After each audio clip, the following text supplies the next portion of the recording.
বন্ধুরা, ভারতীয় টিম জীবনে প্রথমবার দক্ষিণ আফ্রিকায় গিয়ে দক্ষিণ আফ্রিকার কেপ টাউনের মাঠে প্রথমবার জয়লাভ করলো, যা আজ পর্যন্ত ভারতের অন্য কোনো টিম পারেনি। ভারতীয় টিম দ্বিতীয় টেস্ট ম্যাচ মাত্র 1.5 দিনেই জিতে নিয়েছে দক্ষিণ আফ্রিকার বিরুদ্ধে। হ্যাঁ বন্ধুরা, যখন দ্বিতীয় দিনের খেলা শুরু হয় তখন দক্ষিণ আফ্রিকার স্কোর 63 রানে 3 উইকেট ছিল। তারপর দিনের শুরুতেই বুমরা আবার তার নিজের ফর্মে চলে আসে, বল করতে এসেই বার্ডিংহামকে আউট করে দেয় সে। তবে অন্যদিক থেকে দক্ষিণ আফ্রিকার অ্যাডাম মার্করাম মাঠে খুঁটা গেড়ে দাঁড়িয়েছিল। সে ক্রমাগত একদিক থেকে ভারতীয় বোলারদের পিটিয়েই যাচ্ছিল, কারণ সে খুব ভালোভাবেই জানতো যে তার সাথ দেবার মতো কোনো প্লেয়ার ওই মাঠে বেশিক্ষণ টিকতে পারবে না। তাই সে আক্রমণাত্মক খেলা শুরু করে দেয়। তবে অন্যদিক থেকে বুমরা একের পর এক উইকেট নিয়েই যাচ্ছিল।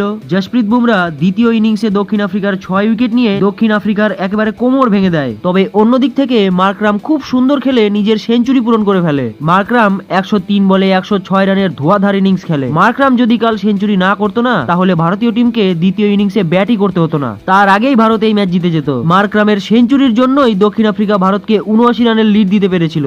আর এত কম রান দেখে এসএসপি জয়সওয়াল আর রোহিত শর্মা একেবারে ওয়ানডে ম্যাচ খেলা শুরু করে দেয়। আপনারাই বলুন বন্ধুরা, টেস্ট ম্যাচে জেতার জন্য যে কোনো টিমকে এত কম রান সেট করে দিলে তারা তো আরামেই ম্যাচ জিতে যাবে, তাই না? তাই ভারতও এই ম্যাচ 7 উইকেটে জিতে নিয়ে ইতিহাস গড়ে দেয় কেপ টাউনের মাঠে। তবে এই সিরিজ 1-1 ড্র হওয়ায় ভারত আর দক্ষিণ আফ্রিকাকে ট্রফি শেয়ার করে দেওয়া হয়েছে। ফিরছি পরের ভিডিওতে বন্ধুরা, ততক্ষণ পর্যন্ত সকলকে ধন্যবাদ।